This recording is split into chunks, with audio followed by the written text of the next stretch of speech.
Hukom, ano ang gagawin mo kung nakita mong sinunog ang kaibigan mo? Ako kasi, hindi ako nakagalaw noon. Natulala lang ako habang unti-unting natutupok ng apoy ang bahay nila. Totoo pala yun, no? Na mapapangunahan ka ng takot para sa sarili mo. Pero di naman ako pumayag na manatiling salot ang tingin ng mga kapitbahay namin sa kanya. Kaya naman ginawa ko ang lahat para malaman kung ano ang totoong dahilan ng pagkamatay ng mga pasyenteng ginamot ng kaibigan ko at ng nanay niya. Hindi ko naman akalain na mas seryoso at mas malaki ang problemang nasa likod ng lahat. Hukom, ako nga po pala si Marisa, hindi ko tunay na pangalan. At hayaan niyong ikwento ko kung paanong ang batas ay nailagay sa sariling kamay para makamit ang hustisya. Aba, Lucas! Himala at napadpad ka rito sa atin. Aba, ibang-iba na ang forma natin ngayon ah. Matikas at malaki ang katawan. Ano pa, pinsan? Anong ano pa? Wala na, no? Gwapo! Gwapo, Marisa! Ano ka ba? Hindi ako sinungaling na tao, pinsan. Pasensya na. Hindi ko ugaling magsabi ng hindi totoo. Bulag ka lang siguro kung hindi mo makikita na gwapo ako, no? Ha? Tsaka mo kayo. Saka isa pa. Nakita ko kung paano mo sinuot ang bestida ni Tia nung nagpatuli ka. Walain mo yun? Parang di umiyak sa sakit nun ah. Uy, ano ka ba? Pastis-pas na yun, ha? Sus! Siguro may pinupormahan ka na, no? Pakilala mo sa akin at akong bahalang sumira ng image mo sa kanya. Wala, no? Ano ka ba? Ang daming trabaho sa opisina, kaya paano ko hahanap ng mamahalin? Asus? Ang sabihin mo, takot ka lang talagang mabasted. Sa pangit mo ba naman na yan eh? Ito naman, makapangit ka dyan, huy! Ay, isip bata ka pa rin talaga, no? Kasi, bata pa naman talaga ako, no? Oo na. Hindi na talaga ako magsasalita. Ay, Marisa siya nga pala. Saan ka ba pupunta? Ang aga pa. Nako, alam ba ni Tia ang paglabas mo? Sobrang aga pa kaya. Hindi ah. Pupunta lang naman ako kina Ate Lucia. Sinong Lucia? Tsaka mabuti pa siya, ha? Tinatawag mong ate. Ay bakit? Gusto mo ba na tawagin na din kitang ate? Loko-loko ka talaga. Paano ba naman tunog na iinggit ka, no? 10 taon ng tanda ko sa'yo, no? Bakit di mo ko matawag na kuya? Bakit? Required ba yon? Ay, nako. Kaya wala kang ka-close na pinsan natin, eh. Anong tawag mo sa sarili mo? Hindi ka pamilya, ha? Ay, nako Marisa, ewan ko talaga sa'yo. Teka, siya nga pala. Kuya, bakit ka nandito? Wala kang pasok? Naka-uniforme ako, di ba? Mukha bang wala akong pasok? Bakit ka nga nandito? Dito na kasi ako sa bayan nakadestino. Talaga? Di mas mabuti yan para may kasama si Lola sa malaking bahay. Kaya nga eh. Hoy, huwag kang loloko-loko ha, at ako pang makakahuli sa'yo. Nako, itatanggi talaga kita sa presinto. Naku, ang sama mo talaga kahit kailan. O siya, malilate ako sa trabaho. Alis na ako ha. Sige, mag-iingat sila sa'yo. Nako, lalo silang mag-ingat sa'yo, no? Ano naman tong mga chismosang to, mga marites? Ang agang magchismisan. Ay naku, kailan kaya sila magbabago? Mukhang almusal talaga ang chismis kasama ng kape. Hukom, hindi ko na lang pinansin yung mga marites at dumiretso na ako sa bahay ni Ate Lucia. Walang tao sa bakuran nila kaya kumatok na ako sa kanilang pinto. Ate Lucia! Ate Lucia! Sandali lang. Ay, naku, mabuti na lang talaga. Binuksan mo agad. Bakit? Alam mo bang may namatay na naman daw, ha? Teka, hindi ko alam yan, Kami na naman ba ang suspect? Hindi ko talaga maintindihan kung bakit halos lahat ng ginagamot nyo namamatay. Hindi ko rin nga alam Wala naman kaming ginagawa ni nanay. Hindi ba sinabi ko na sa'yo na wala na tayong pakialam sa opinyon ng mga tao? Pasasaan ba't makikita din nila ang katotohanan na wala tayong ginagawang masama? Pero, Tia, hindi po ba mas maganda kung linawin din natin ang tungkol dito? Para saan pa, ha? Makikinig ba sila, Iha? Pero baka rin ho kasi makatulong. Hindi naman ho lahat ng taga-baryo sarado ang utak. Paano ka nakakasiguro doon, ha? Nay, tama na ho. Pasensya na. Gusto lang hong makatulong ni Marisa. Hindi naman ako galit, iha. Gusto ko lang na magising tayo sa katotohanan na wala ng pag-asa pa na paniwalaan kami ng mga taga dito sa baryo. Hindi ko na rin alam kung paanong may mga tao pa rin na nagpapagamot kahit sira na ang imahe namin ni Lucia. Marisa, ano daw ba ang ikinamatay? Katulad ng dati, duguan daw at wala nang laman loob na nakita sa katawan. Yun, ganun. Hindi ko talaga alam kung bakit nangyayari sa atin to, Nay. Ang mahalaga ay alam natin ang totoo. Wala tayong kasalanan. Hindi na po importante ang sasabihin ng ibang tao. Tama. Ginawa natin ang lahat para iligtas sila. Hindi para patayin. Bakit Marisa? May sasabihin ka ba? Ang kumakalat sa baryo, ang balita. Kaya raw pinapagaling niyo ang mga tao ay para patayin din. Para malusog kung kakainin niyo na. Grabe. Malaking kalokohan yan. Nay, ano bang pwede nating gawin? Wala. Manalig na lang tayo na matatapos ito, Lucia. Pero Nay, paano kung hindi? Paano kung hindi matapos ito? Hindi mo ba pinapakinggan ang mga biling ko at pangaral sa'yo, ha? Nay, ang tagal na nating pinagdadasal na sana matapos na ang problema nating ito. Pero bakit ho hanggang ngayon may problema pa rin? Ay ngayon ka pa talaga magkakaganyan, ha? Narito ang kaibigan mo. Ay, naku, pasensya na po ha. Mauuna na po muna siguro ako. Sige, Ate Lucia. Naku, hindi ganun ang ibig kong sabihin, iha. Mukha po kasing kailangan yung munang mag-usap. Marami pa akong kailangan gawin. Wala akong panahong makinig sa mga sasabihin mo, Lucia. Naku, lagot ka talaga mamaya sa akin. Nay naman. Hintayin mo akong matapos at dun tayo magtutos. Ate Lucia, ayos ka lang ba? Hindi ko na alam kung paano namin papatunayan sa kanila na inosente kami. Bakit kaya hindi natin imbestigahan kung sino talaga ang pumapatay? Paano yun, Marisa? Maraming paraan, ate.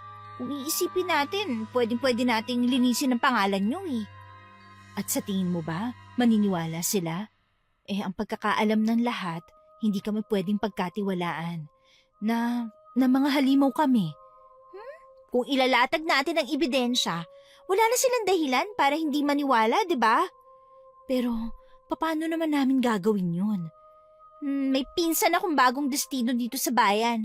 Mabait yun. Sigurado ko makakatulong siya sa atin. Ay naku, nakakahiya naman kung mang-aabala pa kami ng pulis. Ano ka ba? Wala ka bang tiwala sa akin? Ay naku, mabait yung pinsan ko. Nasa tama rin ang pinaglalaban kaya alam kong tutulungan niya tayo. Sige. Ikaw ang bahala, Marisa. Pero hindi naman kami mamimilit. Kung hindi kaya ng oras niya, hindi naman niya kailangan tumulong. Sa katunayan, Hukom, nung mga oras lang din na yon pumasok sa isip ko na magpatulong kay Lucas. Kilala ko si Lucas. Tapat siyang pulis at walang inuurungan. Kaya alam kong matutulungan niya kami kung sakali. Kaya naman nung hapon din na yon, hinintay ko talaga ang pagdaan ng pinsan ko sa harapan ng bahay namin. Sakto din na inutusan ako ni nanay na magwalis ng bakuran nang maabutan ko si Lucas na pababa ng tricycle. Agad akong huminto sa pagwawalis at hinintay siyang makalapit. Naramdaman niya yata na may nakatingin sa kanya kaya napalingon siya. Nagtama ang paningin naming dalawa. Nagtataka niya akong tiningnan hanggang sa nagpasya na siyang lumapit sa pwesto ko. Bakit Marisa? Ano na naman kailangan mo? Hindi ako mang-aaway. Huwag kang mag-alala. Kung magugustuhan ko ang sagot mo, Ay, sana naman. sa hihingin kong pabor sa'yo. Nako, sinasabi na eh. Ano bang klaseng pabor yan at parang napaka-importante sa'yo? May bagong kaso ng pagpatay sa isang lalaki, di ba? Paano mo nalaman ng tungkol dyan? May tenga ang balita, Lucas. Ano ka ba? Anong kinalaman naman dun sa pabor na hihilingin mo? Anong sabi nung report sa inyo? Baliw ka ba? Confidential yun, no? Hindi ko naman ipagsasabi. Ano bang akala mo sa akin, ha? Madaldal, marites, chismosa. Yun ang alam ko. Ano nga? Basta wag mong sasabihin kahit kanino, ha? Iniimbestigahan pa kasi at ayaw rin ni Chief na naantala yung operasyon namin. Uy, ano nga? Sabihin mo na. Yung mag-inang Mila at Lucia ang tinuturong primary suspect. Manggagamot daw yung mga yon at yun ang huling nakausap ng biktima bago namatay. Sinasabi ko na nga ba eh. Sinasabi ang ano? Uy, tulungan mo akong linisin ang pangalan nila Ate Lucia. Sige na. Ano? At bakit ko naman gagawin yun? Di ba sinabi ko naman sa'yo na pwede akong masibak sa serbisyo kung gagawin ko yan? Tapos gusto mo pang tulungan kita? Dahil wala naman kasi silang kasalanan. Inosente sila, Lucas. Ha? Paano mo naman nasabing inosente sila? Dahil kaibigan ko si Ate Lucia. Kilala ko siya. Alam kong hindi nila magagawa ang mga bagay na binibintang sa kanila, no? Paano ka nga nakakasiguro na tamang pagkakakilala mo sa kanila? At hindi yung peking katauhan lang para mabilog ka. Diba? Posible naman yon. Ay nako, Marisa. Pasensya ka na ha. Pero di kita mapagbigyan sa hinihingi mong tulong. Subukan mo lang, Lucas. Sige na, please. Pakiusap naman. Teka lang. Inutusan ka ba niyang gawin to? Ako ang may gustong gawin ng bagay na to. Hindi nga niya gusto na humingi ng tulong sa'yo dahil nahihiya siya eh. Alam mo, sa sobrang brutal na nangyari sa biktima, di ko akalain na mahiya pa pala siya. Dahil hindi naman talaga siyang gumawa nun. Yun. Sige nga, paano mo nasabing hindi siya lang gumawa ng krimen na yon? Nandun ako. Nakita ko kung paanong gustong-gusto nilang iligtas ang pasyente. Kaya paano mo masasabing sila ang pumatay sa kanila, ha? Marisa, walang laman loob yung mga biktima. Isa lang ang ibig sabihin ng bagay na yon. Halimaw at hindi normal na tao ang pumapatay.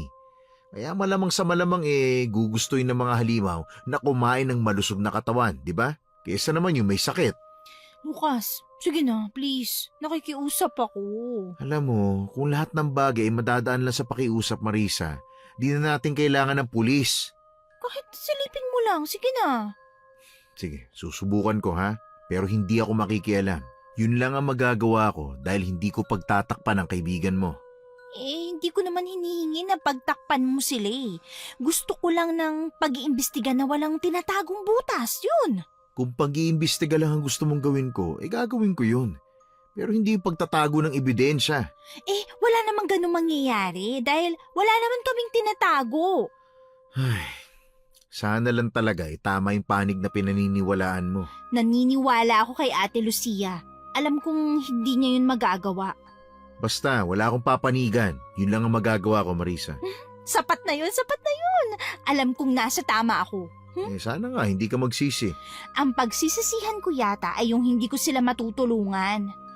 Ay, sige na. Mauna na ako, ha? Baka magluto pa si Lola. Sayang naman tong binili kong pagkain, no? Sige. Salamat, Lucas, ha? Ay, nako, huwag kang masyadong masaya. Di pa tayo sigurado kung magugustuhan mo yung kalalabasan ng investigasyon. Kung walang magic na mangyayari sa pag-iimbestiga, alam ko malilinis ang pangalan nila. Sigurado ako. Hukom, sobrang gaan ang pakiramdam ko noong mga oras na yon. Pakiramdam ko ay nabunutan ako ng tinik sa dibdib kahit na ang totoo ay di naman talaga ako ang may problema. Kaya naman ganado akong tapusin ang pagwawalis sa bakuran bago ako nagpaalam kay nanay na pupuntahan saglit sina Ate Lucia. Pasado 6:00 na ng hapon noon, kaya di na katakataka na madilim na ang paligid. Halos wala na ring mga tao sa labas dahil maaga talagang nagsasara ng pinto ang mga tao sa amin.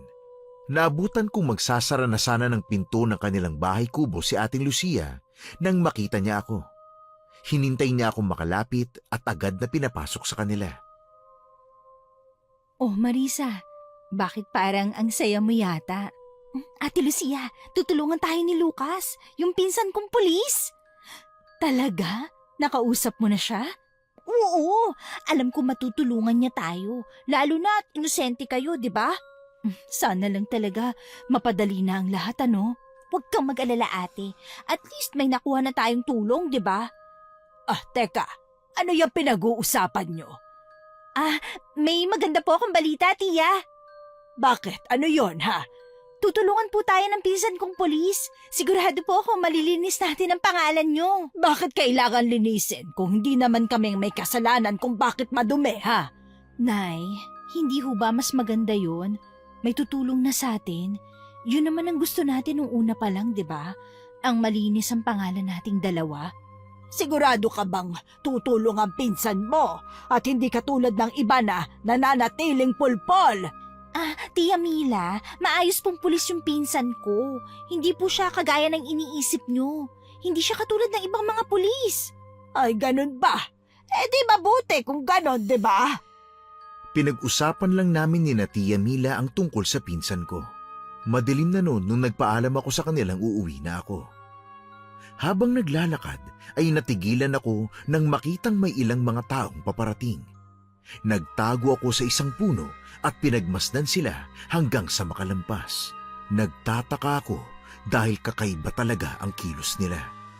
Ang mukha nila ay puno ng galit at kaseryosohan.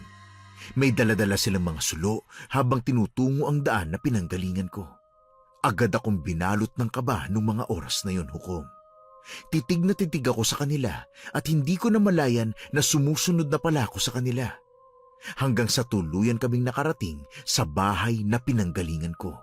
Nanlambot ako at napasigaw nang sabay-sabay nilang inilapat ang apoy ng kanika nilang sulo sa kubo ni na Ate Lucia at Tia Mila. Mabilis na kumalat ang apoy dahil gawa lang sa kahoy, pawid at kugon ang bahay na yon. Nangilabot ako habang pinanunood ang nangyayari. Hindi ako makagalaw at makagawa ng kahit anong hakbang para pigilan yon.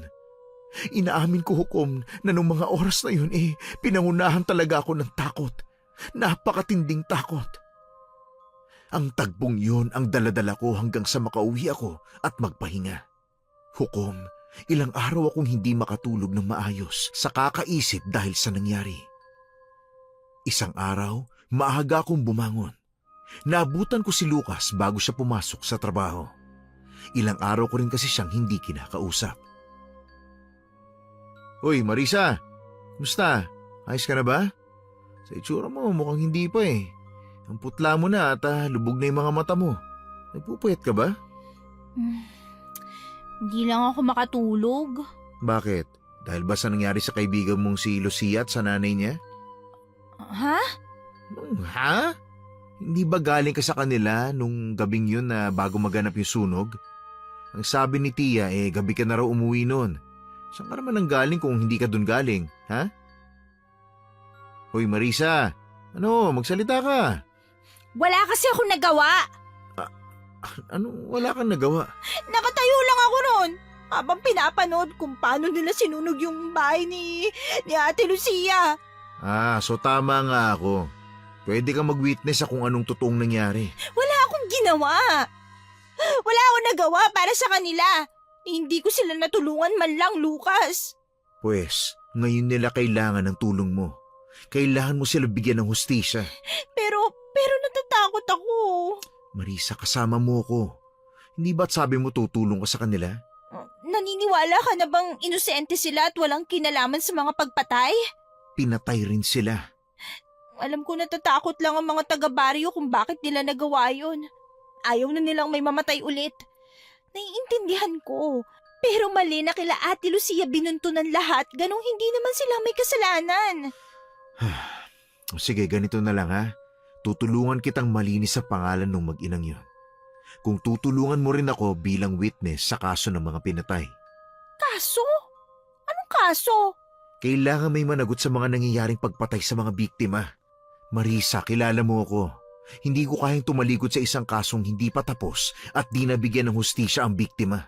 Pero sa gagawin mo, posibleng pati sa'yo magalit ang mga tao. Kamuhian ka nila at iwasan katulad ng ginawa nila sa mag-ina. Wala akong pakialam sa mga bagay na ganon. Ang mahalaga lang sa akin ay yung trabaho ko. Sige, magtulungan tayo, Lucas. Hindi ko hahayaan na mapunta sa wala ang pagkamatay nila Ate Lucia. Kaya naman kahit wala pang ligo, ay sumama ako sa opisina ni Lucas. Pagdating namin ay abala ang mga katrabaho niya sa kanya-kanyang ginagawa. Saglit na tumigil ang kaguluhan nang pumasok ang isang lalaking may edad na. Yun ang kanilang hepe ayon sa nabasa kong titulo sa kanyang uniforme. Sumunod ako sa pinsan ko nang sinundan niya ang kanilang hepe. Agad na tigilan ang lalaki nang mapansing kaming dalawa ni Lucas na sumusunod sa kanyang likuran. Anong kailangan niya, Mendez? At sino itong kasama mong babae? Kaibigan ho siya ni Lucia. Gusto kong mag-witness sa kaso ng mga patayan dito. Gusto ko sanang hawakan ang kaso na to, Chief. Aling kaso naman ang nasaksya ng dalagang yan? Yung sa mag-ina hong pinatay, yung sinunog ho yung bahay. Yung manggagamot ko, no? Hindi mo ba alam ang kaso ng mag-ina case closed na? Paano nangyari yun eh? Kasama ko ho ang witness. May lumutang na witness kanina. Ayon sa kanya, sinunog ni Aling Lucia ang kanilang bahay kagabi. Hindi ho totoo yan. Sinunog ho sila. Nakita ko. Nakita mo, Iha? Pero bakit hindi ka nagsalita? Wala kang ginawa kung ganun. Bakit hindi mo pinigilan? Kahit gustuhin mong bigyan ng hustisya ang nangyari kina Lucia, hindi naman pwedeng ibuntun sa iba ang kasalanan na si Lucia din ang may kagagawan. Pero Chief, Wala na tayong magagawa, Mendez. Sarado na ang kaso ng mag-inang yon. Huwag mo nang pagkaksayahan ng panahon yon, ha? At natapos na yon ng ibang team. Marami namang ibang kaso dyan na dapat mong trabahuhin, ha? Chief naman. Nako. Marami pa akong kailangan tapusin. Bumalik ka na sa trabaho, ha? At ikaw, Iha, umuwi ka na. Sige ho, ihatid ko na muna siya, Chief. Pero paano nangyari yun? Ano yun, ha? Shh! Di ko rin alam. Ano? Kapapasok lang sa inyo ng balita tapos case closed na kaagad? Ni hindi sumailalim sa investigation? Kumalma ka muna, Marisa. Walang mangyayari sa init ng ulo mo. Paano ko kakalma? Halatang halata na may ginagawa kayong magic dyan sa loob. Hoy! Alam mo higit sa lahat na hindi nabibili ang katapatan ko sa batas. Paanong nangyari nga ang bagay na yun, ha? Basta may mali. Hindi pa ba obvious? Kahit bulag, kitang-kita na bulok ang sistema nyo. Hayaan mo, tutulungan pa rin kita. Pero paano? Sarado na daw yung kaso. Ano nang mangyayari? Pero di naman nila sinabing bawal imbestigahan, di ba? Baliw ka ba? Alam mo bang ginagawa mo? Yung consequences niyan?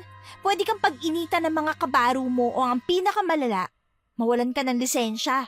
Kesa naman hayaan kita mag-isa, di ba? Babae ka pa rin. Masyadong delikado para sa'yo kung kikilos ka na mag-isa. Huwag mo nga akong maliitin dahil lang sa babae ako. Hindi naman kita minamaliit. Siya. Sige na, wala rin palang kwenta ang pagsunod ko sa'yo dito. Basta mag-iingat ka, Marisa, ha? Nako, sila ang mag-ingat sa akin at mainit ang ulo ko.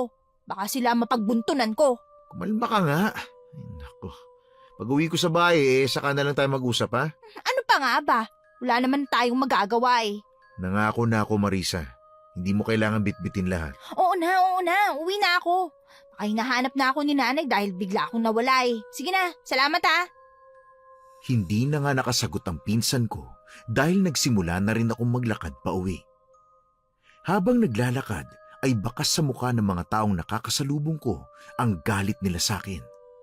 Hindi ko alam pero ang pinaka naisip ko lamang na dahilan ay ang pagiging malapit ko kay Ate Lucia. Dinig na dinig ko ang mga bulungan at dahil tungkol kina Ate Lucia na naman ay mas binilisan ko na lang ang paghakbang ko para makawala na sa mga mapanuring mata ng mga taga-baryo. Nakauwi ako sa bahay na masamang-masama ang loob. Isama pa ang konsensya na kinakain ng sistema ko. Wala akong ginawa hukom. Yun lang ang bumabalot sa isip ko, kaya naman hindi ko rin maalis ang pagsisisi dahil naging duwag ako noong mga oras na yun. Alam ko naman na yun ang iniisip nyo. Oo, napangunahan ako ng takot para sa sarili ko. Pero hindi mababago nun na gusto kong bigyan sila ng hustisya. Hinintay ko talaga si Lucas na makauwi nung hapon na yon. Ilang minuto pa ay dumating na siya kaya tinawag ko agad. Pumasok siya sa bahay namin at base sa ekspresyon sa mukha niya ay hindi magandang balita ang dala niya. Oh, ano Lucas? Anong balita? Hindi pinayagan ni Chief na magbanggit ng kahit ano tungkol sa kaso ng mag-ina. Sinasabi ko na nga ba eh. Alam kong may mali kanina pa lang sa hepe ng opisina nyo. Ano? Wala ka nakuhang kahit na ano, ha? Kahit pataguman lang sana? Wala eh. Ang hindi ko maintindihan kung bakit makikialam si Chief sa kaso na to. Hindi na ako magugulat kung malalaman natin na may kinalaman siya dito. Ano naman ang magiging alam niya? Malay ko. Alam mo sa katulad mong pulis, iilan na lang ang hindi nabibili ng pera. Shh! Tingnan mo nga ang boses mo. Baka mapahama ka pa. Alam mong hindi maganda na marinig ka ng ibang tao. Kasiraan yan sa mga pulis sa baryo, ha? Pwede kang makasuhan. Anong pakialam ko sa ikakaso nila? Ganyan ka, palibhasa alam mong di ka papatulan ni Chief. Ipapakita lang nila kung gaano sila kapeti kung papatulan nila ako. Kung papatulan man ako, di baka guilty as charged ang chief of police nyo, di ba? Marisa, ano ka ba? Hindi ba pwedeng ingatan mo naman yung bunganga mo? Kasama mo pa rin ako, ha? At pulis ako. Hindi magandang tingnan. Bakit hinahayaan mo ako kung ganon, ha? Marisa naman eh. Oo na, hihinto na. Nakakainis ka naman eh. Sa pinapakita ni Chief ngayon, mas lalo kong gustong alamin kung anong totoong nangyari. Kung sino ang pumatay at kung bakit. Teka, hindi ba ang kasong sinasabi mo lang naman ay yung kila Ate Lucia? Yung pagkakasunog ng kubo nila? Oh, So, ibig sabihin, hindi pa kasama yung mga recent cases na mga namatay nilang pasyente. ang totoo kasama na yun sa mga kasong sinara. Ano? Dahil wala nang mga possible suspect, sinara na. Anong klaseng sistema bang meron sa baryong ito? Hindi ba dapat mas lalo silang maghanap ng suspect o ibang butas na baka maling iniisip nila kaya kailangan ng bagong lusot? Wala na tayong magagawa dyan. Hindi ko alam kung paano din nangyari yun eh. Ngayon lang ako nakakita ng pangingialam ng hepe sa isang kasong hindi naman niya sakop dahil hindi niya kaano-ano yung mga biktima. Paano na ngayon? Ano nang gagawin natin? Hindi gagawa tayo ng sarili nating investigasyon. Sandali, hindi ako pulis pero alam kong bawal ang gagawin mo. Anong gusto mo? Hayaan kita mag-isa. Alam ko namang gagawin mo ang lahat para malaman ang totoo tungkol sa pagkamatay ng kaibigan mo. Teka, hindi ba mapapahama ka sa gagawin mong yan? Hindi. Kung walang makakaalam. Teka, paano kung puntahan natin ngayon ang bahay kubo? Pero teka, ano pala nangyari sa mga katawan nila? Saan nakaburol? May dalawang sunog na bangkay na nakita sa bahay na pinaghihinalaan na katawan ng mag-ina. Hinihintay pa ang DNA test para makumpirma kung katawan nga nila yon. Ha? Imposible nang makilala ang mga bangkay, Marisa. Kaya kahit sarado na ang kaso nila, sinisiguro pa rin kung katawan nga nila yung nandoon. Paano kung hindi? Ano mangyayari? Magiging wanted sila, ganon? Hindi ko alam ang buong proseso ng kaso, Marisa. Paano hindi mo alam? Hindi ba pulis ka, Lucas? Gaya nga ng sabi ko, ngayon lang ako nakakita ng kasong minadaling isara kahit na may mga tanong pa rin. Sa normal na proseso kailangan pa ng autopsy ng mga katawan habang naghihintay ng isang buwan para sa mga kamag-anak na gustong i-claim yung bangkay. Pero itong kaso ng mag-ina, hindi ganun ang nangyayari. Parang may tinatago sila na ayaw nilang isa publiko. Paano yung mga taga-baryo na sumunog ng bahay nila? Ano nangyari sa kanila ngayon? Wala namang witness Paano wala? Nandun ako. Ako nga ang witness, diba? Oo, pero hindi ka kasi nagsalita kaagad. Kung ganun, wala nang chance. Hindi ba pwedeng sumunod ako doon, sabihin ko, nakita ko, nandun ako. Parang lumalabas, hindi na nga. Ang totoo, Marisa, parang ginagago na nila yung batas Mahirap kalaban yung mga nasa taas. Hindi ko maintindihan kung bakit nagkaganito Mabubuti silang tao, Lucas. Bakit hindi nila maibigay sa mag-ina ang hustisya?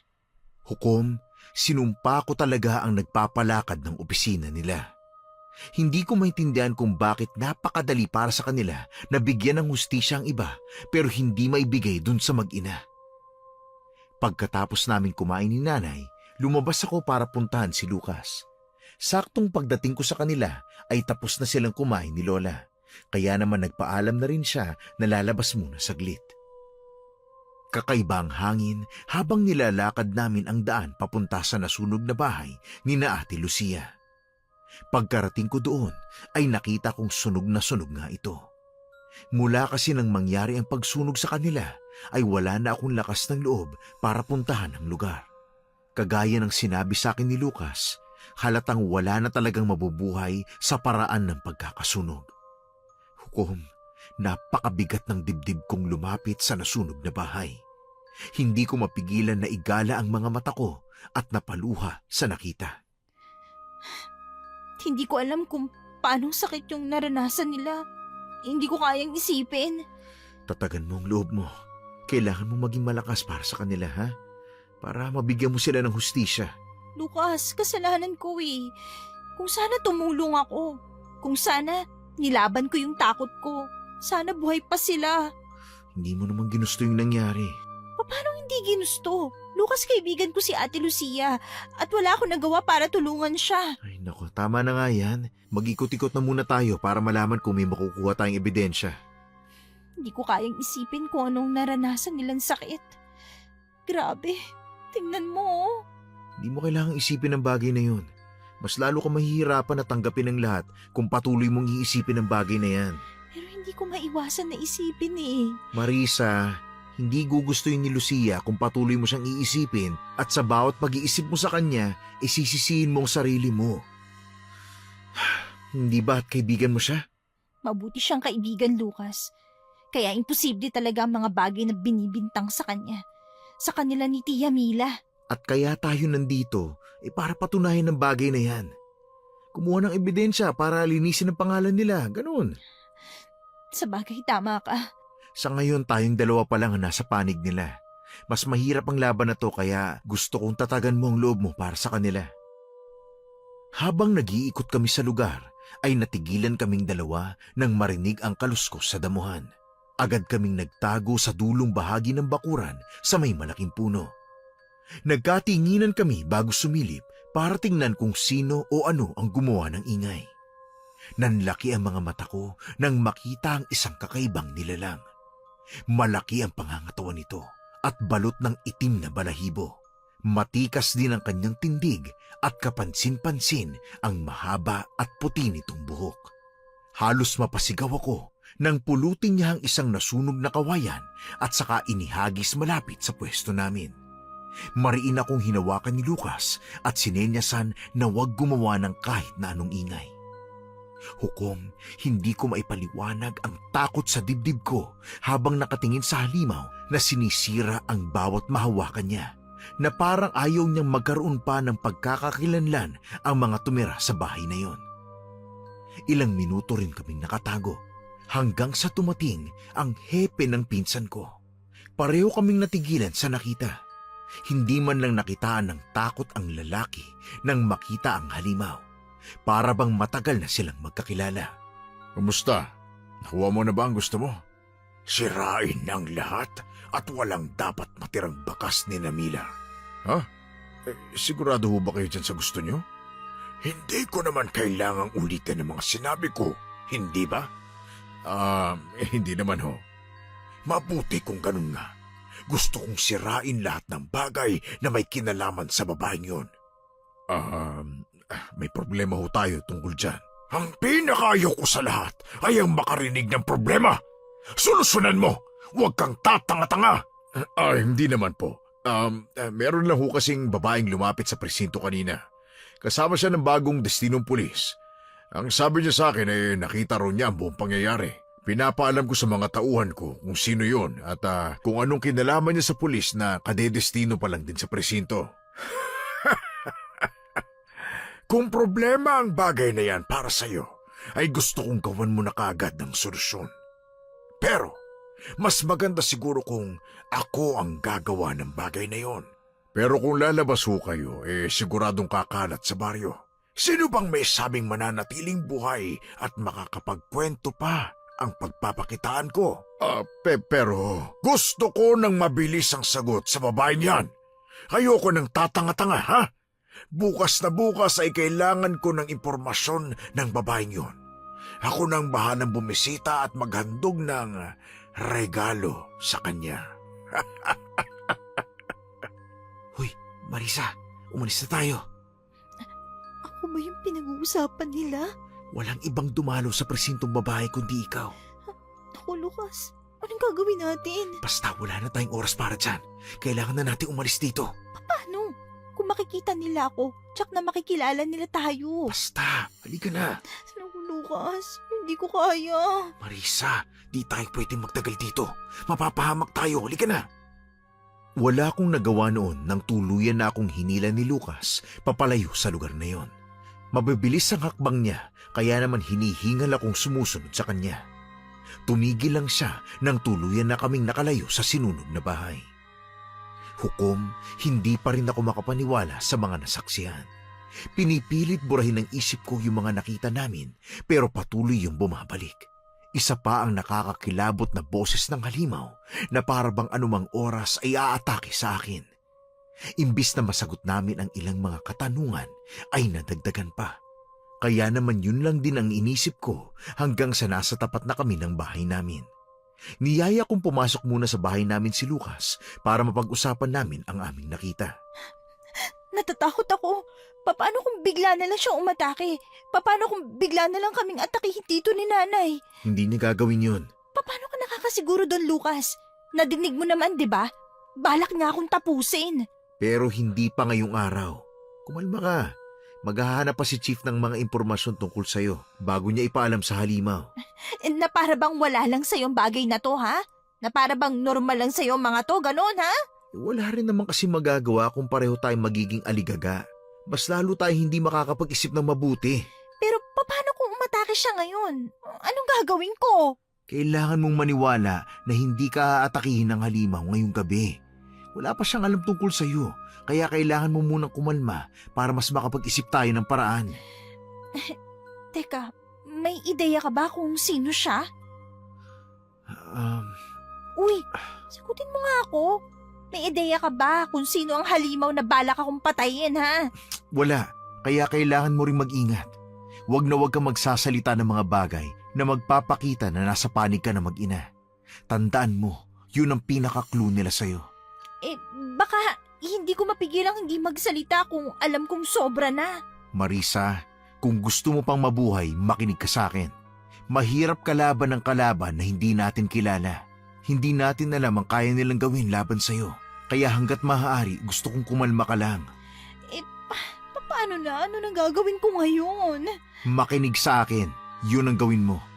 Magpapatuloy ako sa paghahanap ng mga tagpi-tagping impormasyon sa presinto. Mas kilala mo ang mag-ina. Sigurado kung may alam ka sa mga nakapalibot sa kanila doon. Anong kaso ba talagang iimbestigahan natin, ha? Kung sino ang pumapatay at kung anong dahilan niya kung bakit itinuturo niya sa mag-ina ang pagpatay na ginawa niya. Sigurado ka bang magagawa natin to, ha? Wala namang mawawala kung susubukan natin, di ba? Pero hindi pa rin ako mapalagay hanggat hindi ko nalalaman kung sino yung kasama ng hepe. Sigurado akong may koneksyon sa mag-ina. Base sa mga salitang narinig natin kanina, galit na galit siya kay Mila Hernandez. Kung ganon, pwedeng lead ang bagay na yun. Pwedeng doon tayo magsimula. Alamin natin ang mga lalaking may koneksyon sa matandang manggagamot.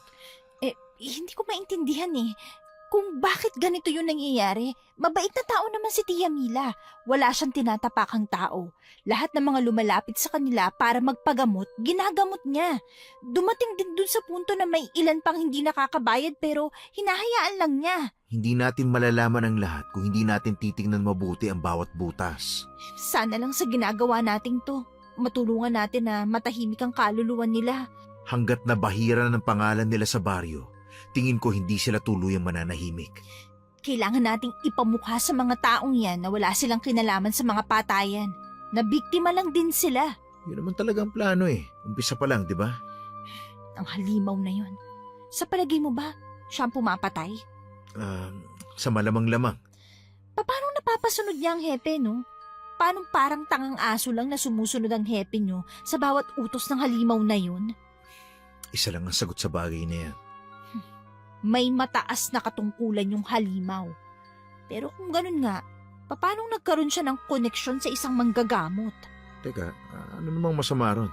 Mataas ang posisyon ng halimaw. Imposibleng bababa siya para makipag-ugnayan sa isang simpleng manggagamot lang na katulad ni Tia Mila? Hindi mo dapat minamaliit ang nagagawa ng damdamin, Marisa. Ano ibig mo sabihin? Hindi ako sigurado pero baka minahal nila ang isa't isa. Minahal? Nagpapatawa ka ba? Nakita mo ba kung paano magalit yung halimaw? Kung pwede lang nasunugin ulit yung bahay, sigurado akong gagawin niya para hindi siya magkaroon ng alaala sa mag-ina. Hindi mo ba naisip na baka may kwento ang bagay na yun? Na may dahilan ang galit niya sa matandang manggagamot? Teka, sandali ha. Hindi pa rin maproseso ng utak ko ang gusto mong palabasin eh. Wala tayong nakukuhang official documents tungkol sa kasong to. Kaya kung kinakailangan nating gamitin ang bawat ugat sa utak natin, yun ang kailangan nating gawin. Pag-iisipan ko kung sino ang may sapat na kapangyarihan para utusan ng hepe. Di mga public officials. Teka, sandali ha. Parang may naalala ko. Ano yun? Hindi ko na masyado matandaan eh. Pero may nabanggit sa akin si Ate Lucia tungkol sa mga ex ni Tia Mila. Ano nang tatandaan mo? May politiko nga raw na ex yung nanay niya. Sabi niya ba kung sino? Hindi eh. Baka kasi ayaw lang din nilang makagulo. Kung ganun, unti-unti na tayong nagkakaroon ng impormasyon tungkol sa kasong to. Ang tanong na lang kung paano natin huhulihin ang walang yang yun at kung sino siya. Ang mahalaga sa ngayon, may kaunti na tayong lead tungkol dyan. Susubukan kong dagdagan bukas ang impormasyon natin. Sigurado ka bang kaya mong bilugin ang ulo ng hepe nyo? Wala namang mawawala kung susubukan natin, di ba? Pakiusap ko lang sana. Hindi siya makahalata. At malilintikan tayo kung mahahalata nila ang ginagawa natin. Binubuhis ko ang buhay ko at sa katrabaho ko para sa kasong to. Kaya sana naman mahanap natin ang katarungan. Lucas, mabait ang Diyos. Pinagpapala ang mga mabubuting tao. Hindi niya hayaan na mapahamak tayo. Teka, anong plano mo bukas? Bala kong sumama. Nababaliw ka na ba? Seryoso ako. Alam mong hinahanap ka nila tapos ganyan gusto mong lumapit sa kuta ng mga kalaban? Kailangan ko maging desperado sa mata nila para hindi nila paghinalaan na may ginagawa tayo. Ano sinasabi mo? Magpapakita ako sa opisina nyo. Pagkatapos, magmamakaawang pakinggan ang statement ko sa nakita. Kunwari, di na ako nakakatulog dahil inuusig ako ng konsensya ko. At sa tingin mo, gagana yung plano mo? Sa tingin mo ba, hindi? Hindi ko alam. Ang hirap kapain ng sitwasyon eh. Baka mapahamak ka. Mapapahamak din naman ako lalo na at pinaiimbestigahan ako ng halimaw na yun, di ba? At hindi ko naman akalain na ikaw mismo ang lalapit at susugod sa gera. Kung walang kikilos, wala tayong mararating, Lucas. Ay nako, sumasakit ang ulo ko sa'yo, Marisa. Pagbigyan mo na ako rito, sige na. Hindi mo ko kailangan saluhin. At sa tingin mo, kaya kong hindi ka saluhin kapag nagkanda malas-malas na? Ayaw mo pa kasing aminin na ako ang paborito mong pinsan. Dahil ikaw lang talagang kailangan bantayan. Ikaw lang may pinakamatigas na ulo hanggang ngayon. Asus, di palambutin mo. Tignan mo nga yung mga sagot mo. Nakakainit na ulo at nakakataas ng dugo. Hindi ka talaga mabiro. Boring ng buhay mo, Lucas. Ay nako, bahala ka nga dyan. Uuna na ako. Oo nga pala, hindi nakakatulog si Lola na wala ka. Paano yun makakatulog kung ako lang naman ang kasama niya sa bahay? Sige na, umalis ka na.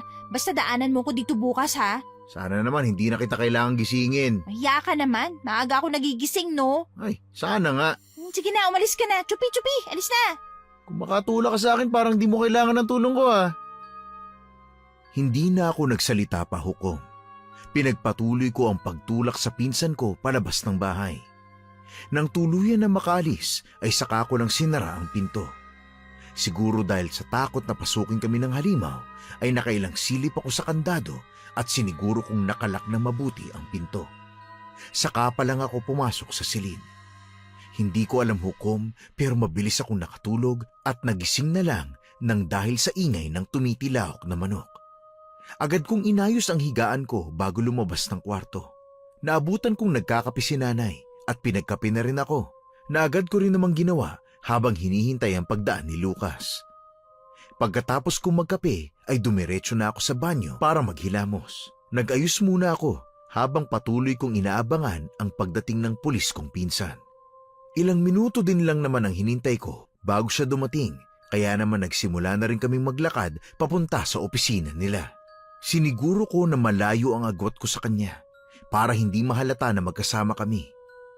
Nang sandaling tumungtong ang paa ko sa puting tiles na tanggapan ng mga pulis, katulad ng inaasahan ay pinagtinginan ako ng mga pulis habang si Lucas ay nagkunwaring abala sa paglalakad diretso sa lamesa niya. Anong ginagawa mo rito, Iha? Ha? Chief, gusto ko lang pong sabihin ng mga nakita ko nung gabing sinunog ang mag-ina. Iha, hindi ba sinabi ko sa iyong sarado na ang kaso na yan? Kahit magsalita ka, ay wala pa rin yung magagawa. Pero Chief, di na ho kaya ng konsensya ko eh. Ay, pasensya na ha. Wala nang saysay ang mga sasabihin mo. Chief, kahit pakinggan nyo lang ako, sige na. Kahit na mailabas ko lang ang bigat sa dibdib ko. Iha, Hindi na kasi ako makatulog eh. Gabi-gabi akong inuusig ng konsensya ko.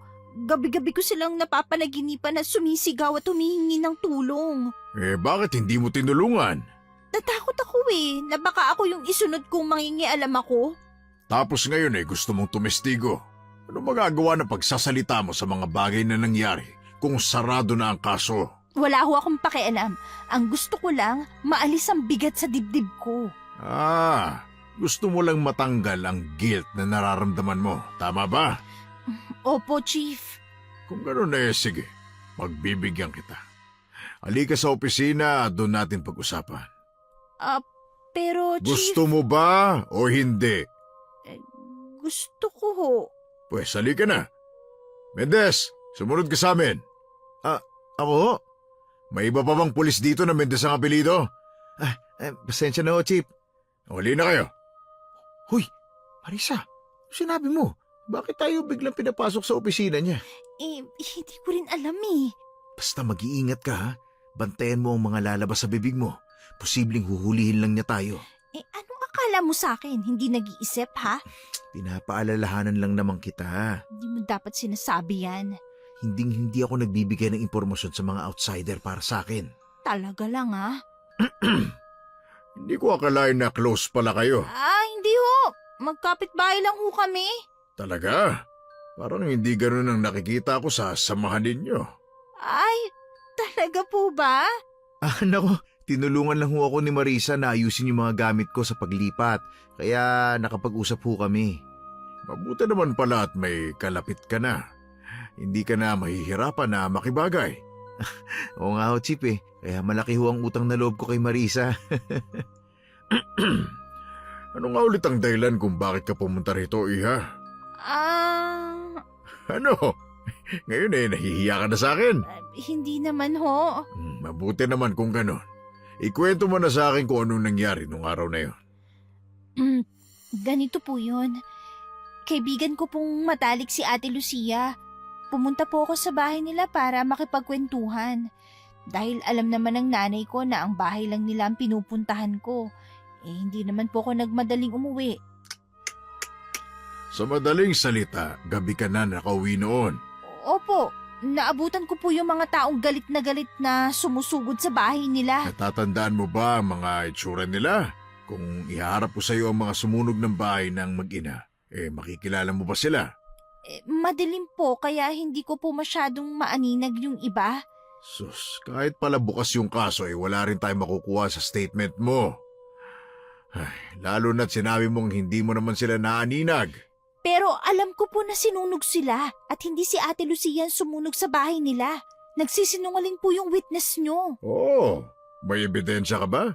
At paano natin mapapatunayan na siya ang nagsisinungaling at hindi ikaw? Wala ho akong ebidensya. Iha, sa kahit na anong kaso, matinding kailangan ang ebidensya. Kahit nagsasabi ka ng totoo pero wala kang ebidensya, wala rin yung magagawa. Hindi paniniwala ng mga salita mo sa kahit na anong hukuman. Pero, Chief... Napakinggan ko na ang gusto mong sabihin. Ano pa kailangan mo, Iha? Hindi ba't gusto mo lang na may nakikinig sa kwento mo? Napakinggan ko na.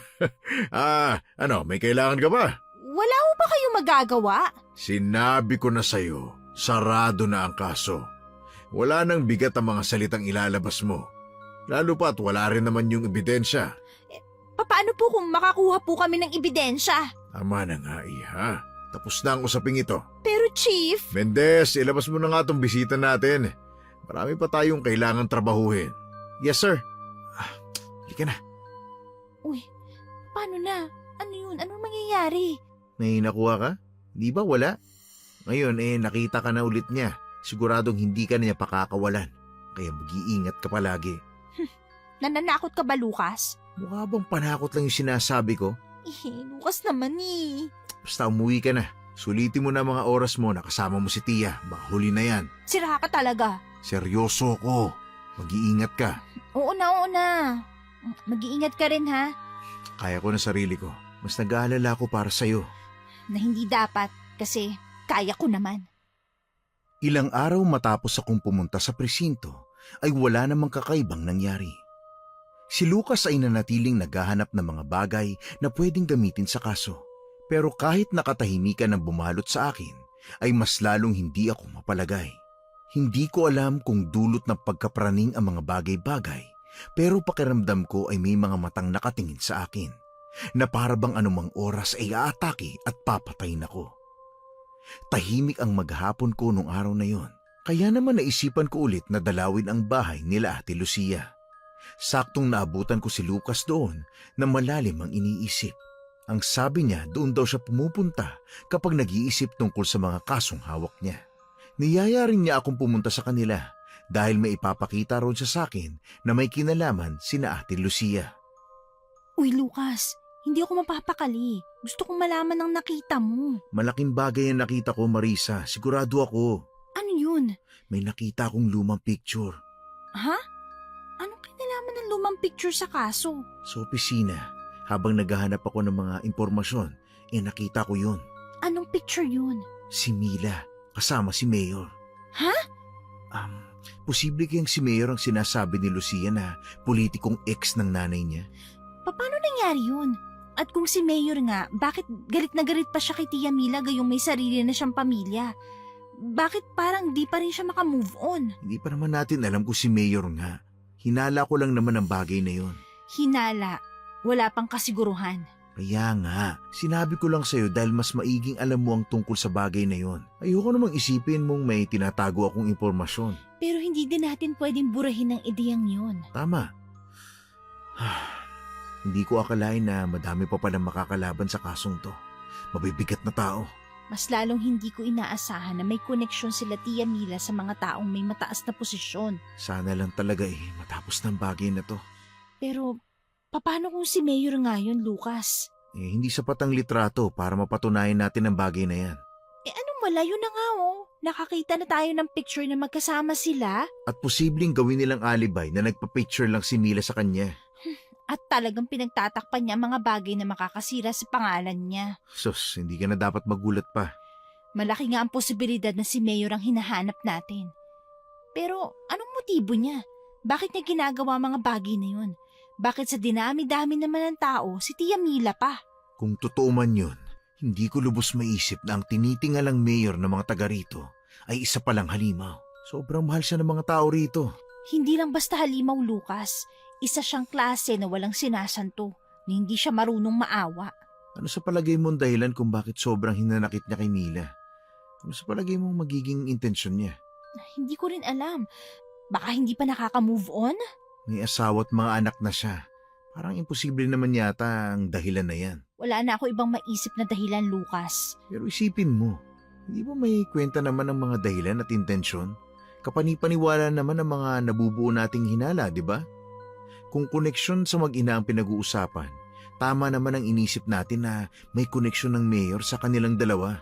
Mukha naman silang masaya nun. Ano kaya nangyari at nabalot ng pagkamuhi si Mayor para kay Tia Mila, no? Hindi na natin siguro malalaman ang bagay na yon. Ay, anong oras na pala? Ihatid na nga kita. Para kang sira. Hindi mo na ako kailangang ihatid. Baliw ka ba? Baka nakakalimutan mo. Hanggang ngayon, hindi ka pa rin ligtas. Ang tagal-tagal na nating nadinig na pinaiimbestigahan ako. Hanggang ngayon, wala pa rin naman nangyayari. Basta hindi ka dapat nagpapakasigurado. Napaka-OA mo rin talaga kahit kailan, no? Ay nako, Marisa, gusto ko lang naman na mag-ingat ka. Nag-iingat naman ako ah. Nag-iingat na ba ang tawag mo dyan? Lumalabas ka na mag-isa sa gabi? Paano kung baka salubong mo halimaw sa daan? Hindi yan. Naniniwala ako sa guardian angel ko, no? Wala na talaga ako sinabi na wala kang may sasagot, ano? Talaga dapat nag-abogado ka na lang eh. Ramdam namin ang ihip ng hangin dahil na rin sa mga puno sa paligid. Unti-unti lang akong napatigil nang madinig ang mga yabag sa aming likuran na para bang sinusundan kami. Nagkatinginan na lamang kami ni Lucas bago tuluyang lumingon. Hukom, hindi ako makagalaw habang titig na titig sa halimaw na sumunod sa amin. May ngisi na nakaukit sa labi niya, kaya kitang-kita namin ang mahahaba at matutulis niyang ngipin. Ramdam ko ang tensyon, lalo na nang harangan ni Lucas ang pwesto ko. Kinilabutan ako nang marinig ang halakhak ng halimaw. Anong kailangan mo? Bakit mo kami sinusundan? Balita ko naghahanap kayo ng impormasyon.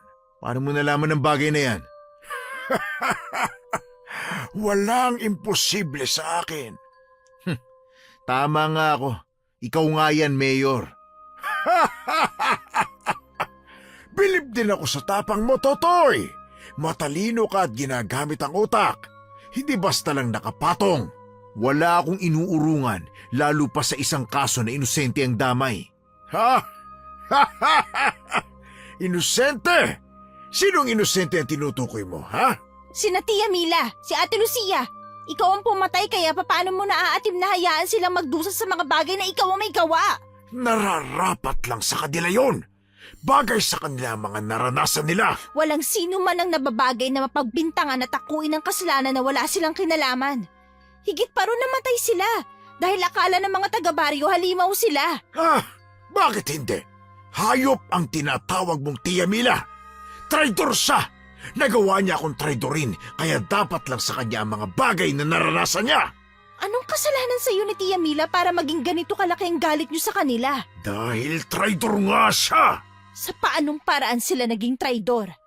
Nagpakasal siya at nagpabuntis sa iba habang nag-aaral ako sa syudad. Ano? Kaya nararapat sa kanyang mamatay ng walang naniniwala. Bagay lang sa kanya yon. Hindi pa rin tama ang ginawa mo. Sino ka para pangaralan ako, ha? Bata ka lang, kaya siguro ay mababaw lang para sa'yo ang kwento ko. Kahit anong kasalanan sa iyo ng tao, wala kang karapatan na gawing miserable ang buhay nila. Alam mo bang simula nung napagbintangan silang pumapatay, halos wala nang gusto makipag-usap sa kanila? Ni hindi na sila makabili ng pagkain sa palengke. Tinuring silang persona non grata ng buong baryo kahit wala naman silang ginagawang masama. Ang tanging ginusto lang nila makatulong. Sa tingin mo ba ay may pakialam ako sa mga hirap na pinagdaanan nila? Ginusto ko ang bagay na yon. Dahil wala kang konsensya. Kaya siguro hindi ka pinili ni Tia Mila dahil sa ugali mong yan. Kaya sigurado ako, kung malalaman kong ganyan kasama ang ugali ng nobyo ko, magpapatali na lang din ako sa iba. Manahimik ka! Bakit? May masama ba akong sinabi? Sinabi ng manahimik ka! Wala kang alam! Ibinigay ko sa kanya ang lahat pero nagawa niya pa rin akong traidorin. Sino bang magmamahal sa demonyong katulad mo, ha? Hindi ko napaghandaan ang galit na pagsugod sa amin ng aswang. Napakabilis ng kanyang mga galaw na halos di namin kayang sundan kaya naman hindi na ako nagulat nang walang kahirap-hirap niya akong nahuli. Isang kamay lang niya ang may hawak sa leeg ko pero nakaya niya akong iangat sa lupa. Hukom, halos matawag ko na ang lahat ng santong kilala ko nang unti-unting nanlabo ang paningin ko dahil sa kanyang pagkakasakal. Sinubukan ko pang alisin ang kanyang kamay ngunit hindi rin naging maganda ang resulta. Naramdaman ko na lang ang dugong umagos sa leeg ko. Marahil ay dahil sa mahahaba niyang kuko. Kahit na nanginginig ako sa takot ng mga oras na yun, ay hindi ko yun pinakita sa kanya. Buong tapang kong nilabanan ang nanlilisik niyang mata. Iniwan ka at niloko ni Tia Mila dahil hindi kanya kayang pakisamahan. Dahil halimaw ka! Halimaw ang katulad mo! Manahimik ka! Bakit? Masakit bang madinig ang katotohanan, ha? Walang kabuluhan ang sinasabi mo, bata! Ito lang naman ang kaya mong gawin, di ba? Ang patahimikin ng mga kumakalaban sa'yo. Pakawalan mong pinsan ko! Napakasama mo, demonyo ka! Narito ka pa rin pala. Akala ko tumakas ka na tumakbo. Hindi ko ugaling tumakas sa tumakbo, Mayor. Hindi ako duwag na katulad mo. Duwag? Hindi ako duwag, bata. Ha, talaga? Anong tawag mo dyan sa ginagawa mo kung ganon? Katapangan? Wala naman akong ginagawa. Anong walang ginagawa? Kalukuhan. Hindi ka mamahalin ng mga tao. Mayor ako! Mahal ako ng mga tao. Kung mapatay kita ngayon, sigurado kung ikaw pa ang sisisihin nila at hahanapan ng butas. Dahil binulag mo sila sa pagkatao mong huwad. Huwad?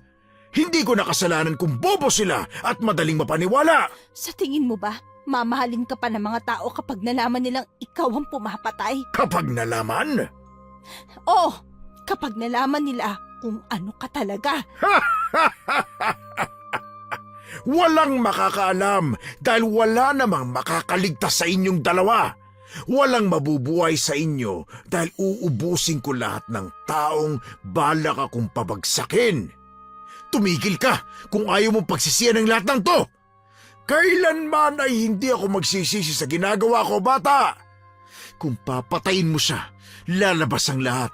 May kopya kami ng mga ebidensya. Naramdaman ko ang tuluyang panlansi niya sa leeg ko.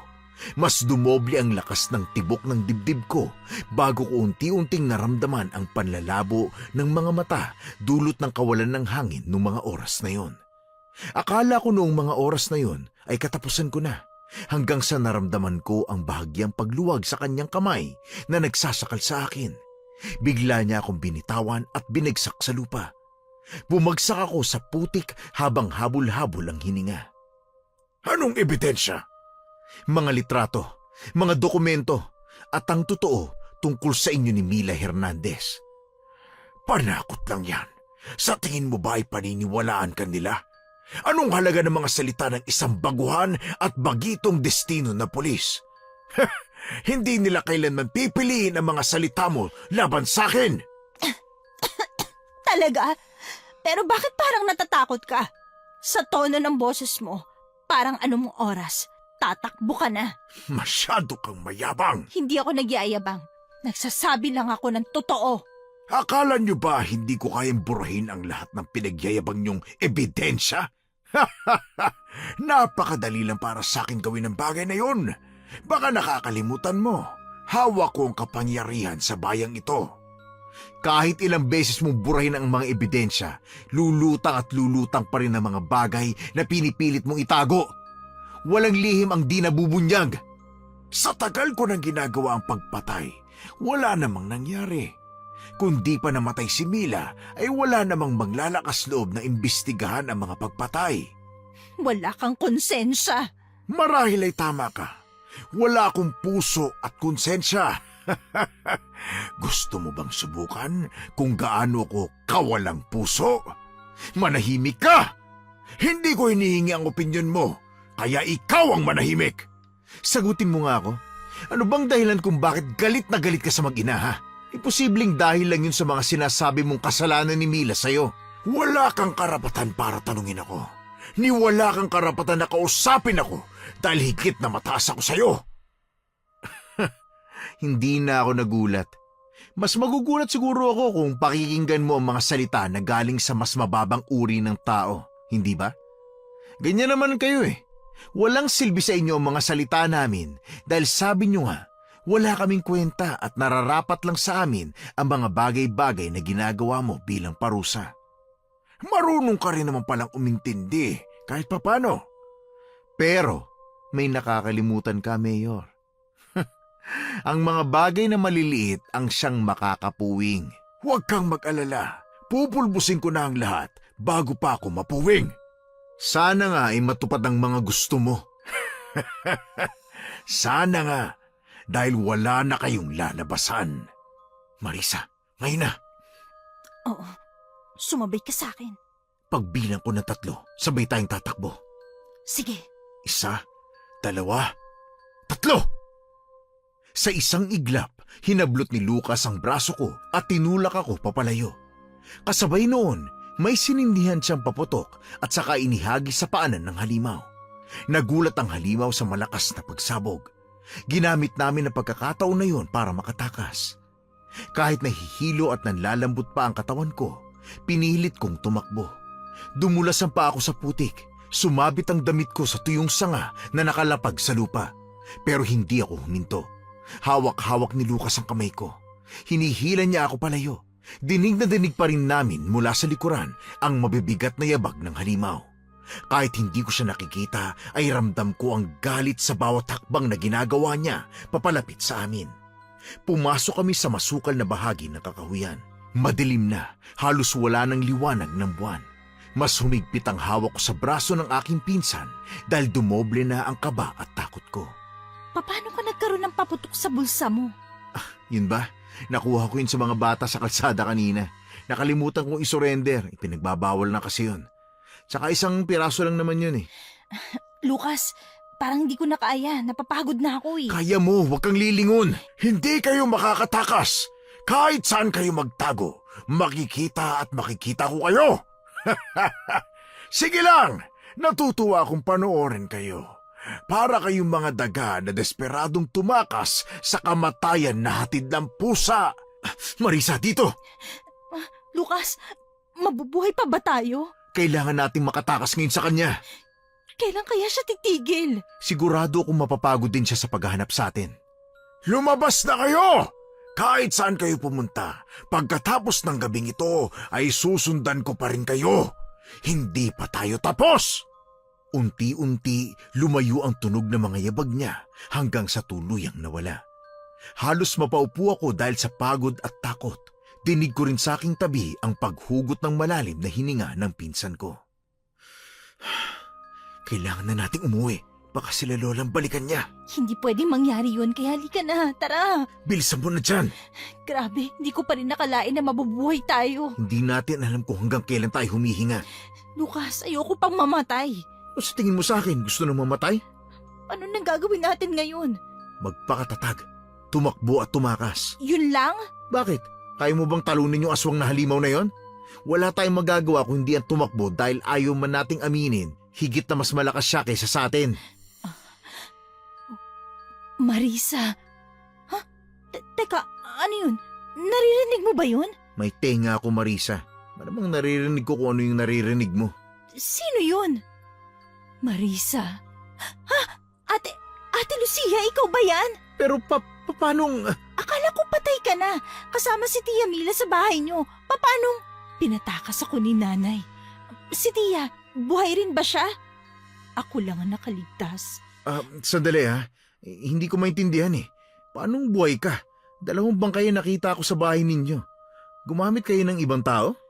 Hindi namin gustong gawin ng bagay na yon. Sino yung nakita naming kasama ng katawan ng nanay mo? Huling biktima ni Rocco. Pinatay siya malapit sa bahay namin. Para si nanay ang masisi sa mga bagay-bagay, katulad ng pagpatay, kaya binalak niyang siya lang ang maglibing para wala na rin kumalat na balita tungkol doon. Pero mali yung ginawa niyo. Parang pinatunayan ninyo na kayo nga ang may kasalanan sa mga nangyayari. Sana sumuko na lang kayo at pinaalam sa mga pulis ang nangyari. At ano? Patuloy kaming tingnan bilang sumpa ng baryong ito na para bang halimaw sa paningin nila. Gusto lang naman namin na mabuhay ng tahimik, pero bakit ang hirap abutin ng bagay na yon? At ano? Pinatay nila ang nanay ko.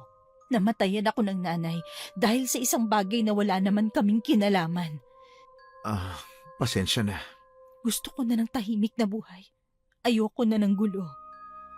Anong balak mo, Ate Lucia? Tatapusin kong sinimulan niya. Ha? Ano ibig mo sabihin? Gaya ng pagtulak niya sa mga taga-baryo para patayin kami. Alam mong umpisa pa lang siya nang halimaw. Kaya iniwan siya ni nanay. Dahil nalaman ni nanay na halimaw siya. Na demonyo siya. Hindi namin alam ang gagawin ngayon eh. Sigurado akong babalikan kami nung walang yang yun. Huwag kang mag-alala. Tutulungan ko kayo. Paano mo gagawin yun?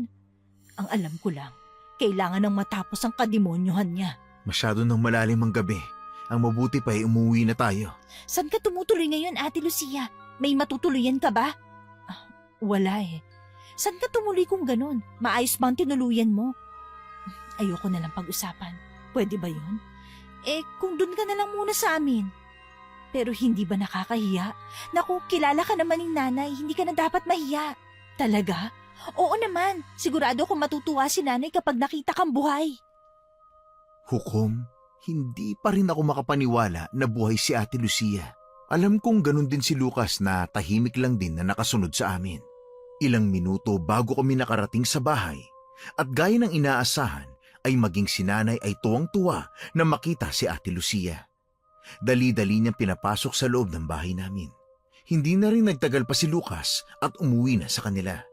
Sabay-sabay kami naghapunan ng gabing yun bago kami tuluyang nagpahinga. Wala kaming ekstrang kwarto, kaya naman sa kwarto ko na lang din pinatulog si Ate Lucia. Tahimik ang gabi, walang nagsasalita sa aming dalawa habang parehas kaming nakatitig lang sa kisame. Ate Lucia? Ano yun? Gusto ko lang humingi ng tawa dahil hindi ko kayo natulungan nung gabing yun.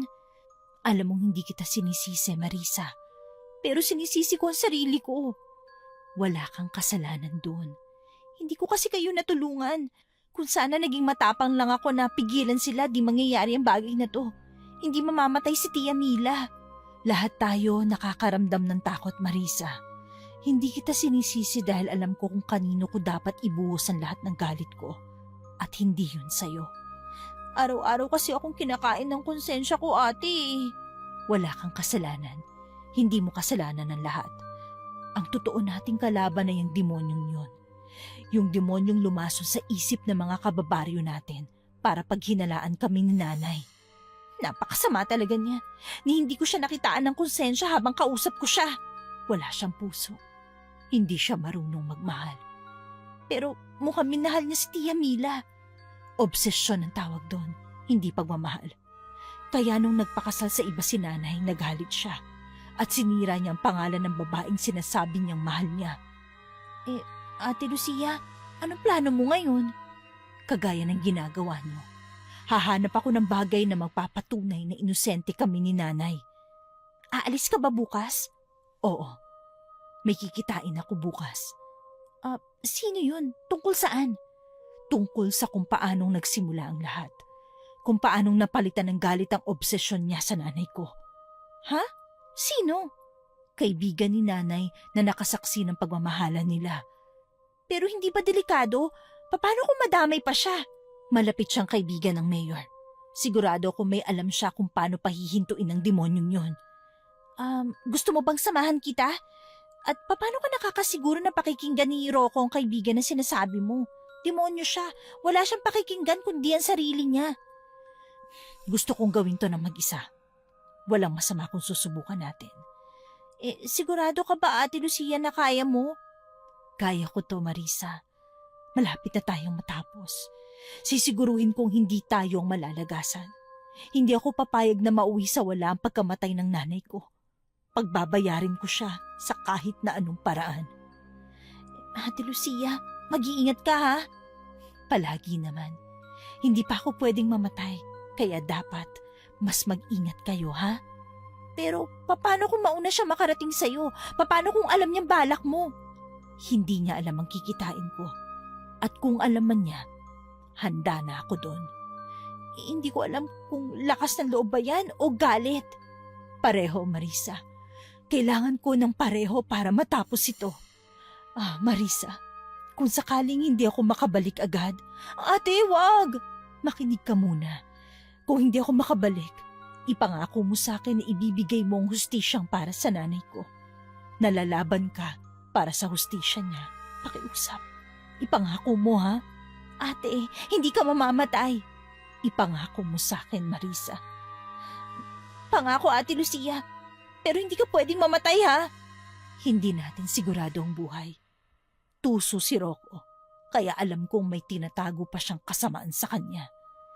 Babalik ka, ate. Kailangan mong bumalik ng buhay. Sabay nating ibibigay kay Tia Mila ang hustisya. Hindi pa ako pwedeng mamatay, Marisa. Marami pa akong hindi nagagawa. Sige na, matulog ka na. Mahaba ang bukas. Napagod din kami sa pag-uusap, kaya dinalaw na rin kami ng antok. Nagising na lang din ako kinabukasan na wala na si Ate Lucia sa tabi ko. Akala ko'y umalis na siya, pero nakita ko siya sa kusina, kasama si Nanay at Lucas. Kumakain na sila ng almusal, kaya lumapit na rin ako sa kanila. Nang matapos kaming kumain, ay nagpaalam na rin si Ate Lucia na aalis dahil may kailangang asikasuhin. Si Lucas naman ay pumasok na sa trabaho habang ako ay nanatili sa bahay buong maghapon. Dahil sa sobrang buryo ay minabuti kong lumabas muna. Saktong naabutan ko si Lucas na kabababa lang ng tricycle. Napansin niya yata na di maipinta ang mukha ko, kaya naman lumapit siya sa akin. Hoy, anong problema? Wala po ba si Lucia? Mukha ba nandito na? Obvious naman na wala pa, Lucas. O bakit nandito ka sa labas? Pumasok ka na sa loob. Kumusta ba? May nakuha ka bang bago? Alam na natin na si Mayor ang halimaw. Hindi na siguro kailangan pa ng ibang ebidensya. Sira ka ba? Bakit? Sa tingin mo ba maniniwala sa atin ng tao kung bigla-bigla na lang nating sasabihin na yung minamahal nilang mayor ang may kagagawa ng mga kaguluhan dito sa baryo? Mga panatiko pa naman ang mga kabaryo natin. Masyado silang bilib sa mga plataforma kuno ng mayor nila. Kaya nga kailangan natin ng ebidensya. Anong ebidensya? Chief, Hanga ako sa'yo, bata. Pero hindi ka marunong makinig. bakit niyo pinoprotekta ng halimaw, Chief? Demonyo yun! Kailangan malaman ng mga tao ang totoo. Hangal! Sa tingin mo ba talaga ay may pakialam ang mga taga rito tungkol sa kung sino ang tunay na halimaw? Ang mahalaga sa kanila, ang mga nakikita nila at ang kabutihan ng mayor sa baryo natin. Dahil binulag niyo sila, hindi nila alam na demonyo ka at hayop ang politikong sinasamba nila. Mayor, ano ang gusto niyong gawin natin sa kanila? Nasa harapan kayo ng bahay namin. Hindi ba kayo natatakot? Wala namang makakakita, iha. Huwag kang mag-alala. Walang lihim ang hindi nabubunyag. Kaya huwag kayong pakasiguro na hindi malalaman ng mga taga rito ang tinatago niyong sekreto. Hay, bata ka pa nga. Hindi mo pa alam na kayang tapalan ng pera ang lahat. Kahit gaano man kalaki o kalit na sikreto, ay madali lang maililihim ng habang buhay. Kaya madali rin para sa'yo na magbayad ng pasyente kuno na magpapatingin sa mag-ina, hindi ba? Magaling! Pinahanga mo ko, Mendez. Sa loob ng ilang araw ay nalaman mo na ang bagay na yan. Ano bang klaseng tao ka? Anong klaseng mayor ka? Sinasangkalan mo ang buhay ng mga taong dapat pinagsisilbihan mo dahil lang pakiramdam mo ay trinidor ka. Napakasama mo! Dahil kaya kong paikutin ang batas. Ang mga tao, tayo! Hindi lahat ng tao singtanga ng mga nakakasalamuha mo. Bata, hindi na ako natutuwa sa mga lumalabas sa bibig mo. Dahil alam mong totoo. Di ba? Kita ko ang pag-angat ng sulok ng labi ni Mayor bago ko nakita ang aking sarili na hawak naman niya sa leeg. Dinig ko ang sigaw ni Lucas. Galit na galit, pero tiningnan ko ang kanyang kinatatayuan ay hawak pa rin siya ng kanilang hepe. Pinipigilan ang tangkang paglapit sa amin. Galit kong tiningnan sa mata ang halimaw naming mayor. Hindi na ako takot sa nanlilisik ng mga mata. Hukom, hindi pa ako nasiyahan at nagawa ko pa siyang duraan sa kanyang muka na mas lalong nagpaapoy ng galit niya. Buong lakas niya ako hinagis at ramdam ko agad ang sakit ng katawan nang tumama ako sa malaking ugat ng puno na nasa aming bakuran. Napasigaw ako, kaya naman hindi na ako nagulat nang biglang lumabas si nanay sa aming bahay. Bumaling ang halimaw sa aking ina. Nagkatinginan kami ng pinsan ko nang sandaling humakbang papalapit si Mayor sa nanay ko. Walang seremonyang sinunggaban niya ng kalmot si nanay. Pagkatapos ay walang sawang sinasaksak gamit ang kanyang mahahabang kuko. Nanlambot ako at natulala sa nakita ko. Hindi ako makasigaw noong oras na yon. Ilang segundo bago ako nablangko hanggang sa kumawala na ang galit ko. Nay! Walang iya ka talaga! Itiwan mo ko, Chief. Dapat lang sa amin kakakampi. Kung nasa ng pakinabang ay dun din ako. Pera lang talaga ang lahat para sa'yo. Walang hindi nasasagot ng pera, bata. Wala kang pinagkaiba sa halimaw mong amo. Hindi ako halimaw. Ang pagiging bulag sa mga gawaing ginagawa niya, halimaw ka na rin. Mga walang iya kayo! Oh, nasa ng sinasabi mong tapang, iha? Bakit parang hindi ko maramdaman? Papatayin kita! Sisiguruin ko yon! At sa tingin mo ay kaya mo ko. Sa ginawa mo sa nanay ko, kakayanin ko! Napakatapang pero walang laban. Walang kwenta. Tumahimik ka! Tingnan mong sarili mo. Galit, sugatan, at wala ka nang magagawa. Wala kang laban sa akin, bata! Hukom, akala ko ay doon na magtatapos ang lahat. Sa bakuran mismo ng bahay namin, sa harap ng dugo ang katawan ng aking ina. Pero bago pa tuluyang maipagdiwang ng halimaw ang kanyang ginawa, may isang tinig na umalingaw sa di kalayuan. Napalingon kami. Sa bungad ng aming bakuran, nakatayo si Ate Lucia. Seryoso siyang nakatitig sa amin. Sa likuran niya ay ilang mga kalalakihan kasama niya. Nasa unahan nila ang isang lalaking may edad na pero matikas ang tindig at seryoso ang mga mata. Lucia? Sino yung mga kasama mo? Si Tio Roy, kaibigan ni Nanay. Isa siyang albularyo. Kasama niya ang ilang mga manunugis. Tapos na ang paglalaro mo, Rocco. Ihinto mo na ito kung ako sa'yo. Ikaw? Buhay ka pa rin pala. At bakit ako hihinto sa bagay na nagbibigay libang sa akin? Hindi mo ko napatay noon. At hindi mo rin kami mapapatahimik ngayon. Libangan? Libangan para sa'yo ang pumatay at paglaruan ng buhay ng iba? Wala kayong pakialam sa gusto kong gawin. Ako ang mayor ng bayan na ito, kaya ako ang masusunod. Batas ang mga salita ko. Mahal ako ng mga tao. Mahal ka lang nila dahil akala nila totoo ang pinapakita mong kabutihan. Sa oras na malaman nila na demonyo ka, tatalikuran ka rin nila kagaya ng pagtalikod sa'yo ng nanay ko. Manahimik ka. Bakit? Ayaw mong marinig ang katotohanan? Tinalikuran ka ng nanay ko dahil demonyo ka. Dahil halimaw ka. Yon ang totoo. Marisa, ayos ka lang? Lucas, si nanay. Wala na si nanay. Tatagan mong loob mo. Hindi gugustuhin ni Tia na umiyak ka at maging mahina. Nanay ko yun, Lucas. Siguro naman may karapatan akong iyakan siya, di ba? Ay, nakakaawa. Kahit anong pag-iyak mo ay hindi na maibabalik ang nanay mo. Manahimik ka! Humalakhak si Mayor bago unti-unting nagbago ng anyo. Mas humaba ang kanyang mga pangil, nabalot ng buhok ang kanyang buong katawan. Mas lalong tumikas ang kanyang katawan habang ang buhok ay nanatiling puti. Humaba ang kanyang mga kuko. Nakatutok na sa kanya ang mga sandata ng mga kasama ni Ate Lucia. Para bang anumang oras ay handa silang umatake sa halimaw. Mas lalong naging agresibo si Mayor. Ang kanyang paggalaw ay naging mabilis. Hukom, sa isang iglap ay sumugod siya sa kinatatayuan namin. Halos napaluhod ako sa pinaghalong takot at kaba. Pero hindi ko yun ininda. Mas inisip kong ipaghigandi si nanay. Akala niyo ba ay kaya niyo akong pigilan? Kahit ubusin niyo pa ang lakas ninyo sa akin, hindi kayo mananalo. Marisa, lumayo ka! Hindi ko siya hayaan. Susubukan mo?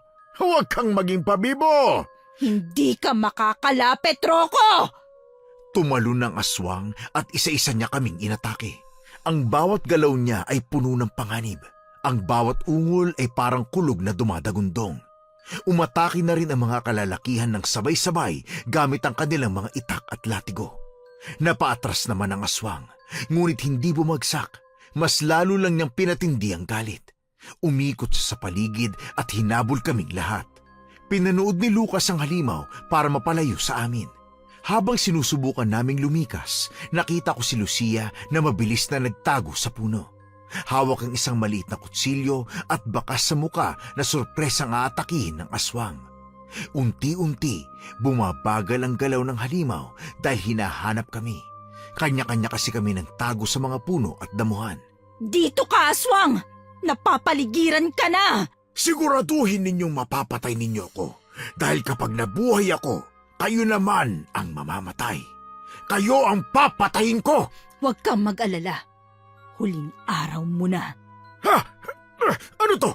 Bakit biglang may lambat na sumilo sa akin? Jan! Ano ba? Inutil ka ba? Tulungan mo ako makawala rito! Hindi. Tulungan mo ako makawala rito! Sa oras na tulungan ka niya, pinatunayan lang niyang hindi siya karapat-dapat sa lisensyang meron siya. Huwag ka nang umaasa pa, Rocco. Hayop ka! Traitor! Hindi niyo pa rin ako mapipigilan! Ngunit sa isang iglap, nakita namin na papalapit ang mga lalaking kasama ni Ate Lucia at sabay-sabay nilang inatake ang aswang. Napaluhod ito sa lupa dahil hindi na makalaban, nanginginig at pilit na kumakawala. Bakas na ang panghihina sa aswang pero pinipilit pa rin tumayo kahit bumibigay na ang katawan. Ha? Hindi. Hindi pa. Hindi pa tapos! Tapos na, Mayor. Hindi ka na makakasakit pa ng kahit sino. Hindi! Kailanman ay hindi niyo ako matatalo! Wala na. Katapusan mo na. Humingi ka na lang ng tawad sa mga pinatay mo kapag nagkita-kita kayo. Yun ay kung mapatawad ka nila. Ha? Halimaw ka! Mana ka talaga sa nanay mo! Anak niya ako. Natural lang ang bagay na yun. Sa wakas, ang halimaw na minsang nanakot sa amin na nagpakitang tao ay tuluyan ng natalo. Nalagutan siya ng hininga matapos barilin sunod-sunod ni Hepe at Lucas. Hindi lang siya sa lakas natalo, kundi sa katotohanang hindi niya kayang itago ang sarili sa likod ng kapangyarihan at pera. Natapos ang gabing yun nang walang nakakaalam ng tunay na nangyari sa mayor. Tikom ang mga bibig namin. Biglaan din ang pagkawala ni Hepe. Wala nang nakakaalam kung nasan siya. Marahil ay nagtatago na dahil nahawakan na ng provincial police ang kaso. Hindi rin kasi naitago ang pagkamatay ng mayor dahil kumalat sa baryo ang balita nang matagpuan ang katawan niya sa gubat na halos hindi na makilala ang itsura. Habang sinusulat ko ang liham na ito, Hukom, ay napaisip ako sa nangyari kay Mayor at kay Tia Mila na ang masaya nilang pagsasama ay nauwi sa obsesyon hanggang sa naging galit. Hindi lahat ng pagmamahal ay natatapos sa isang masayang kasalanan. Minsan nagtatapos din yun ng madugo. Lalo na at hindi parehas ang desisyon ng dalawang tao kung ano ang daan na gusto nilang tahakin. Maraming salamat po sa pagtanggap ninyo sa kwento ko. Hukom, Your Honors, God bless po sa inyong lahat at sa inyong channel.